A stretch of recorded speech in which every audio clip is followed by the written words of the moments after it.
Bonjour à tous. Bon, aujourd'hui, on va se faire une petite vidéo sur des retouches de peinture, sur un mur qui vient d'être peint, avec une petite centrale peinture Wagner. Alors, tu vois, si tu vois ici, tu vois, il y a des petits manques hein, de peinture. Alors voilà. Alors, on va utiliser, tu vois, ce style de petite centrale peinture Wagner. Hein. C'est une Velux 660, hein, mais c'est que le petit compresseur d'air chaud. Hein. Alors, petit truc à savoir, si tu utilises, tu vois, par exemple, c'est logiquement le pack, il était vendu comme ça. Mais avec ça, tu peux pas peindre. Hein. Avec ça, tu peux pas peindre de la peinture. Hein. Tu vas faire que des lasures avec le petit pistolet qui est fourni avec. Hein. Si tu veux passer de la peinture sur tes murs, puis avoir un gros flux, bah, c'est ce genre de pistolet-là qu'il te faut. Tu vois, le Wall Extra. Tu vois, il est quand même plus gros. Et avec ça, bah, moi j'ai déjà peint des murs complets, des plafonds, ça va très très bien. Bah, ça va très très bien. Ça a quand même sa limite par rapport à un airless. Hein. Alors moi je m'en sers essentiellement pour faire des rattrapements de peinture. Tu vois comme aujourd'hui, ouais, le mur il a contre-jour, on n'y voit pas trop, mais tu vois j'ai des petites traces de rouleau qui est disgracieux et j'aimerais avoir un mur parfait. Donc je vais utiliser ce genre de pétard. Et tu vois, tu vas comprendre, hein, en fait, pourquoi. Car regarde, celui qui te vend avec, regarde le petit trou que tu as par rapport à l'autre, tu vois, t'as pas le même débit, hein. Mais bon, c'est quand même des produits où il va falloir bien diluer la peinture, hein. Alors, pour moi, ça n'a pas trop d'importance, hein. Tu la dilues, elle couvre un petit peu moins. Tu passes une, deux, voire trois petites couches de peinture, tu vois, pour avoir un rattrapement parfait, hein. Moi, je m'en sers, tu vois, on la voit là. Moi, je m'en sers uniquement pour faire des retouches. Quand tu utilises ce genre de matériel, il va bien falloir diluer ta peinture. Mais il va falloir la diluer pas trop et puis pas assez. Alors, ceci, on va utiliser, de toute façon, tu peux pas te servir de ce bordel si tu as pas un viscomètre. Voilà à quoi ça ressemble un viscomètre. C'est ça, tu vois. C'est un genre de gobelet et au bout, tu vois, tu as un trou. Alors, le but du viscomètre, tu viens venir le tremper dans la peinture, remplir le gobelet et la peinture va s'écouler et il va falloir à peu près entre 30 et 35 secondes. Et ça, c'est la viscosité qui est nécessaire pour ce genre de pistolet. Je vais venir apporter un peu de peinture, hein, il m'en faut pas non plus un saut complet. Hein. Donc, alors c'est un peu de peinture, voilà, j'en ai assez.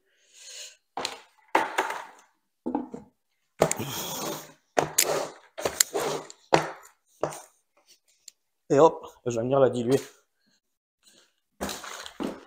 Voilà, là il en fout de l'eau.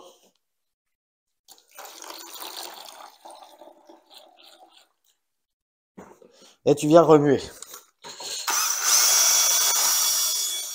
Alors une fois que tu as fait ça, tu as dilué à peu près ta peinture pour vérifier. Tu prends ton viscomètre, tu vois, tu le remplis et tu comptes les secondes.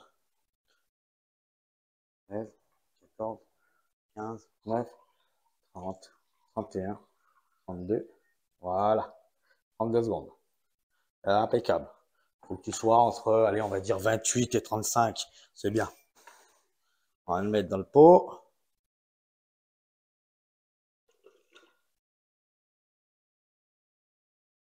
Et on revient fermer.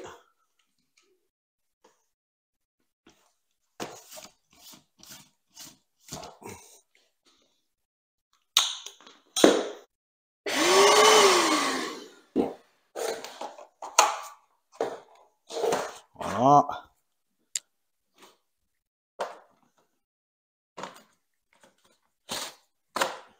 Voilà.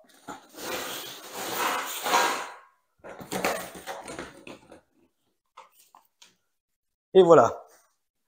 Je vais prendre un bout de carton pour faire des essais. J'ai trouvé un petit bout de placo. Hein. On va régler le pétard. On va régler. Hein. C'est un grand mot. Hein. C'est juste pour voir le flux. Tu vois, hein. Ça marche pas trop mal. Hein. Pour faire des retouches, j'en suis super content. Allez. On est en route. Hein. Je mets.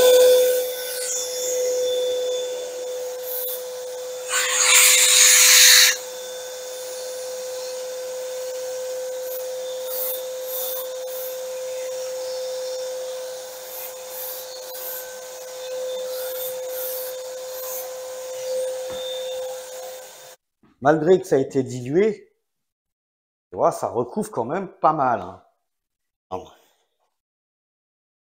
Ça recouvre quand même pas mal. Voilà.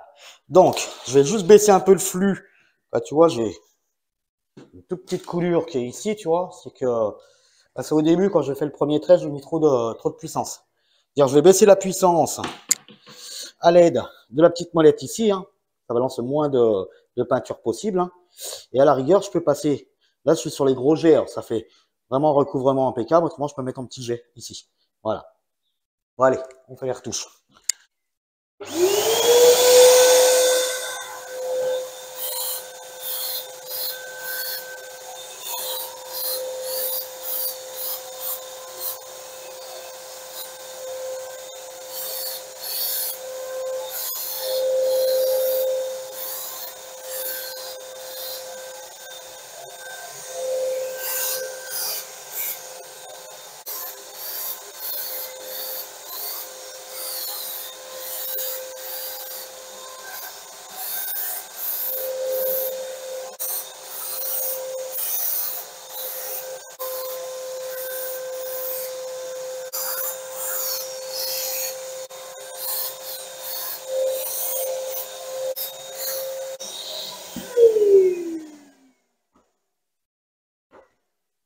Tu vois, on a fait les retouches. Hein. Non, mais aujourd'hui, je n'ai pas une très bonne lumière. Voilà, tu vois, j'ai fait des retouches là où c'est un peu brillant. Alors, l'avantage qu'il y a de peindre avec une petite centrale comme celle-ci, bah, pour des petites surfaces, ça va super bien. Et pour faire des retouches, moi, le grain que tu envoies avec le pistolet, en fait, ça va pas altérer par rapport au grain du rouleau. Ça va pas faire des taches. C'est ça l'avantage. Et ça, je trouve ça super, quoi. On va laisser sécher et là, c'est nickel. Le mur, il est bien. On voit plus les petits défauts. Hein. Tu vois, tout à l'heure, on voyait des petits défauts. Je sais pas si tu te rappelles, mais quand on se mettait comme ça, voilà, le mur, il est nickel. Voilà. Regarde, on est le lendemain, tu vois, ça a séché. Hein. Ah, tu vois plus, tu vois, toutes ces petites marques. On en voit un tout petit peu encore en bas. J'ai oublié de le passer, mais regarde, ça fait vraiment propre. Hein. Et si tu regardes le grain, c'est exactement le même. Voilà, tu vois. C'est super propre. Alors, petit résumé par rapport à la Wagner, en fait. Alors, moi, je trouve, personnellement, quand tu l'utilises correctement, c'est un produit que je trouve qui va bien pour des toutes petites surfaces. Ça évite de sortir le gros airless que tu mets 20 minutes à le nettoyer. Là, tu en as pour 10 minutes à nettoyer le pistolet. Et le seul truc qu'il faut savoir, c'est bien la diluer. Il faut avoir un viscomètre et la diluer entre 28 et 35 environ. Et une fois qu'elle est bien diluée, c'est un produit qui s'applique super bien, quoi. Voilà, quoi. Bon, sur ce, je vous laisse. Je vous fais tchuss et bon bricolage. À plus.